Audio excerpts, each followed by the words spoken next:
안녕하세요, 여러분. 오늘은 전 세계 IT 업계를 뒤흔든 소식을 심층 분석해 보겠습니다. 애플이 공식 발표한 CEO 교체. 팀 쿡이 이사회 의장으로 물러나고 존 터너스가 차기 CEO에 오릅니다. 이것이 단순한 인사이동이 아닌 이유 지금부터 자세히 파헤쳐 보겠습니다. 먼저 핵심 날짜부터 짚고 가겠습니다. 2026년 9월 1일 존 터너스가 정식으로 애플의 차기 최고 경영자 자리에 오릅니다. 이번 결정은 이사회 만장일치로 승인되었고 애플 측은 이것이 즉흥적 결정이 아닌 오랜 기간의 심사숙고 끝에 나온 장기 승계 계획의 결과라고 강조했습니다. 그렇다면 존 터너스는 누구일까요? 그는 현재 애플 하드웨어 엔지니어링 부문 수석 부사장입니다. 25년간 애플에 몸담으며 아이패드, 아이폰, 맥 개발의 핵심 역할을 수행해왔습니다. 특히 인텔에서 자체 실리콘 M 시리즈로 전환하는 역사적 프로젝트의 실무 리더였습니다. 팀 쿡은 그를 엔지니어의 두뇌와 혁신가의 영혼을 가진 인물이라고 극찬했습니다. 애플의 CEO 계보를 시간 순서로 살펴보겠습니다. 1976년 스티브 잡스의 창업으로 시작된 애플은 1985년 잡스의 축출, 1997년 극적인 복귀, 2011년 팀 쿡으로의 승계를 거쳐 이제 2026년 존 터너스 시대를 맞이합니다. 흥미로운 점은 운영 전문가였던 쿡에서 다시 엔지니어 출신 CEO로 회귀한다는 것입니다. 팀 쿡은 발표문에서 깊은 감정을 드러냈습니다. 애플 CEO로 일한 것이 인생의 가장 큰 특권이었다고 말하며 자신의 존재 전체로 애플을 사랑한다고 표현했습니다. 15년간 세계 최대 기업을 이끌어온 리더의 마지막 인사였습니다. 팀 쿡의 재임 성과는 숫자로 증명됩니다. 2011년 취임 당시 약 500억 달러였던 시가총액은 2025년 3조 달러를 넘어섰습니다. 무려 500%에 달하는 성장률입니다. 그 어떤 CEO도 달성하지 못한 역사적 성과입니다. 역대 애플 CEO들의 재임 중 시가총액 성장률을 비교해보겠습니다. 잡스가 복귀 후 약 90배의 성장을 이뤘고 쿡은 9배, 스컬리는 2배, 아멜리오는 오히려 감소했습니다. 잡스의 성장률은 기저가치가 낮았기에 가능했던 만큼 절대 금액으로는 쿡 시대가 압도적입니다. 두 사람의 경영 스타일은 확연히 다릅니다. 팀 쿡은 IBM과 컴팩 출신 운영 전문가로서 공급망 최적화와 수익성 극대화에 능했습니다. 반면 존 터너스는 애플에서 자란 순수 엔지니어로 제품 혁신과 하드웨어 설계가 주특기입니다. 일각에서는 잡스 스타일의 엔지니어 중심 경영이 돌아온다고 평가합니다. 많은 분들이 궁금해하실 부분입니다. 팀 쿡은 완전히 떠나는 걸까요? 답은 아니오입니다. 그는 이사회 의장, 정확히는 익세큐티브 체어맨 자리로 이동합니다.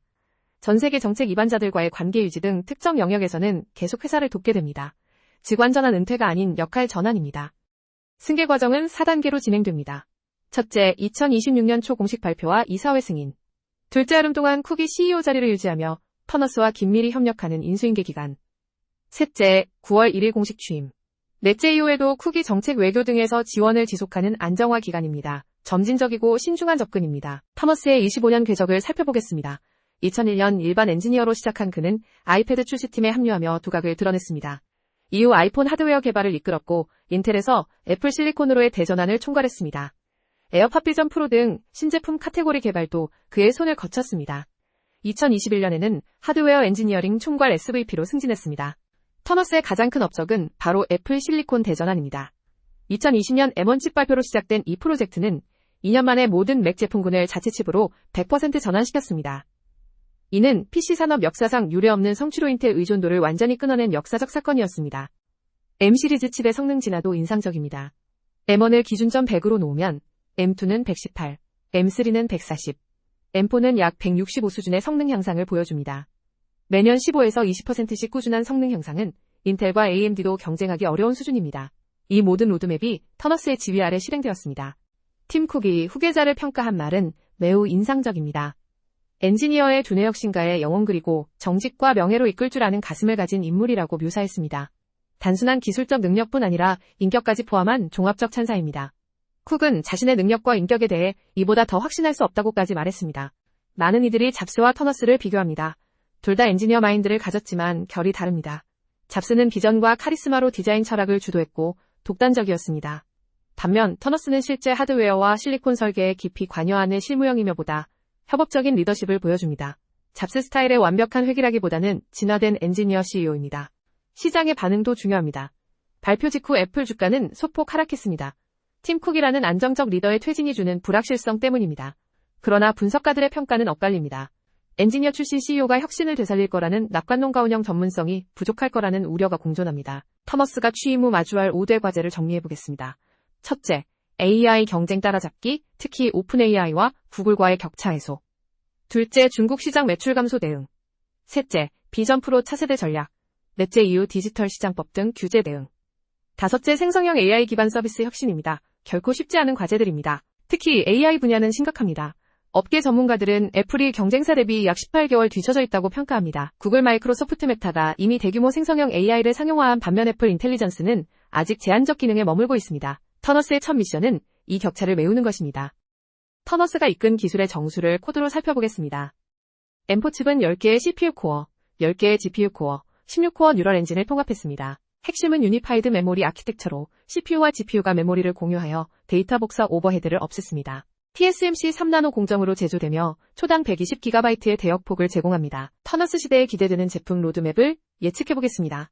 2026년 AI 기능이 대폭 강화된 아이폰 18, 2027년 경량화된 비전 프로 2세대, 2028년에는 한때 중단되었던 애플카 프로젝트의 재시동 가능성도 제기됩니다.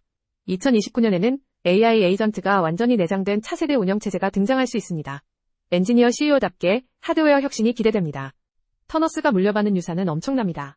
시가총액 약 3.8조 달러로 전 세계 1위 기업이며 연 매출 4천억 달러를 넘어섭니다. 전 세계 16억 명이 넘는 활성 사용자를 보유하고 생태계의 강력함은 경쟁자들이 따라올 수 없는 수준입니다. 하지만 바로 이것이 부담이기도 합니다. 엔지니어 CEO가 가진 약점도 솔직히 짚어야 합니다. 터너스는 글로벌 정책 외교 경험이 부족합니다. 바로 이 때문에 쿠기 의장으로 남아 정책 영역을 지원하는 것입니다. 대외 커뮤니케이션 공급망 관리 금융시장 대응 등에서 검증되지 않은 영역이 많습니다. 문화적 리더십도 시험대에 오르게 됩니다. 흥미로운 점은 터너스의 취임으로 모든 빅테크 CEO가 엔지니어 출신이 된다는 것입니다. 마이크로소프트의 나델라, 구글의 피차이, 메타의 저커버그, 엔비디아의 젠슨 황, 그리고 이제 애플의 터너스까지. 운영 전문가 CEO 시대는 저물고 기술 리더 중심 시대가 본격화되었습니다. 이번 승계의 역사적 의미는 매우 큽니다. 2011년 잡스에서 쿠그로의 전환 이후 15년 만의 대전환입니다. 애플의 DNA가 다시 한번 재정이 되는 순간이기도 합니다. 창업자 잡스의 카리스마, 쿡의 운영 효율성, 그리고 이제 터너스의 엔지니어링 중심 문화. 애플은 세 번째 진화를 맞이합니다. 빅테크 연매출 현황을 비교해 보겠습니다. 아마존이 200억 달러로 1위, 애플이 4천억 달러로 2위, 알파벳이 500억 달러, 마이크로소프트가 800억 달러, 메타가 700억 달러 수준입니다. 애플은 하드웨어 중심임에도 압도적 매출을 유지하며 특히 영업이익률은 업계 최고 수준입니다. 터너스가 이끌게 될 조직은 거대합니다. 전 세계 16만 4천 명의 직원이 50여 개국에서 일하고 있습니다. 쿠퍼티노 본사를 중심으로 하이데라바드상, 하이더블린 등 글로벌 거점을 운영합니다. 이 거대 조직을 엔지니어링 중심으로 재편할지 아니면 현재 구조를 유지할지가 초반 핵심 관전 포인트입니다. 업계 최고의 애플 전문가인 블룸버그의 마크 거먼은 의미심장한 평가를 내놨습니다. 터너스가 잡스 이후 가장 엔지니어링에 깊이 관여하는 CEO가 될 것이며 애플에서 제품이 다시 중심이 될 것이라고 전망했습니다. 이는 쿡 시대의 서비스와 마진 중심 전략에서 변화가 있을 것이라는 강력한 시사점입니다. 터너스 취임 후 예상되는 변화들을 정리해보면 하드웨어 혁신 사이클의 가속화가 최우선입니다. AI 투자 대폭 확대, 자체 실리콘의 확장, R&D 예산 증액이 예상됩니다. 서비스 부문 성장 전략도 조정될 가능성이 있습니다. 정책 외교는 쿡 의장이 계속 지원하므로 이 영역은 연속성이 유지될 것입니다. 투자 전망도 살펴보겠습니다. 월가 애널리스트들의 12개월 평균 목표 주가는 현재가 대비 약 12% 상승을 예측합니다. 초기 불확실성은 있지만 장기 승계 계획이 명확히 실행되며 오히려 불확실성이 해소된 측면이 있습니다. 모건 스탠리와 골드만삭스는 매수 의견을 유지했습니다. 앞으로 주목해야 할 주요 이벤트입니다. 2026년 6월 WWDC에서 터너스의 첫 대형 기조연설 가능성, 9월 공식 취임과 동시에 아이폰 18 공개, 10월 CEO로서의 첫 실적 발표, 그리고 2027년 봄쯤 새로운 중장기 비전 발표가 예상됩니다. 이 4개의 이벤트가 터너스 시대 초기를 평가하는 핵심이 될 것입니다. 이번 승계의 진짜 메시지를 짚어보겠습니다. 애플은 의도적으로 운영의 시대에서 기술 혁신의 시대로 방향을 재설정하고 있습니다. AI 경쟁에서 뒤처졌다는 인식, 하드웨어 혁신의 정체 우려, 이 모든 문제를 엔지니어 CEO로 돌파하겠다는 전략적 선택입니다. 쿠퍼티노는 지금 위기감을 갖고 있다는 뜻이기도 합니다. 왜 하필 터너스였을까요? 첫째, 25년 애플 내부 인재로 회사의 DNA를 완벽히 이해해야 합니다. 둘째, 실리콘 대전환이라는 대형 프로젝트를 성공시켜 역량을 증명했습니다. 셋째, 제품 발표에 무대 경험이 풍부해 커뮤니케이션 역량도 검증되었습니다. 넷째, 쿡과의 신뢰관계. 다섯째, 기술과 비즈니스의 균형 감각이 후보 중 단연 뛰어났습니다. 터너스 시대의 양면을 정리해보면 기회 요인으로는 AI 혁신 가속화, 하드웨어 돌파구, 엔지니어 인재 유치, 로드맵 명확화, 잡스 정신 부활 기대가 있습니다. 위험 요인으로는 운영 효율성 저하 정책 대응 미숙 문화 충격주주 관계 시험 규제 압박 심화가 꼽힙니다. 양날의 검이 될 수 있는 선택입니다. 결국 터너스가 증명해야 할 것은 시간입니다. 업계는 일반적으로 신임 CEO의 초기 성과를 평가하는데 약 5년을 봅니다. 쿡이 세운 근본이 수준의 운영 성과를 유지하면서 동시에 AI와 하드웨어에서 혁신을 만들어내야 합니다. 이 두 가지를 동시에 해내야 하는 고난도 미션이 주어졌습니다. 쿡은 마지막으로 확신에 찬 메시지를 남겼습니다. 터너스가 의심할 여지 없이 애플을 미래로 이끌 올바른 사람이라고 단언했습니다. 15년간 애플을 이끈 리더의 이 확신은 단순한 인사치레가 아닙니다. 오랜 승계 계획 속에서 검증된 판단이며 이사회 만장일치의 근거이기도 합니다. 오늘 다룬 내용을 최종 정리해드리겠습니다.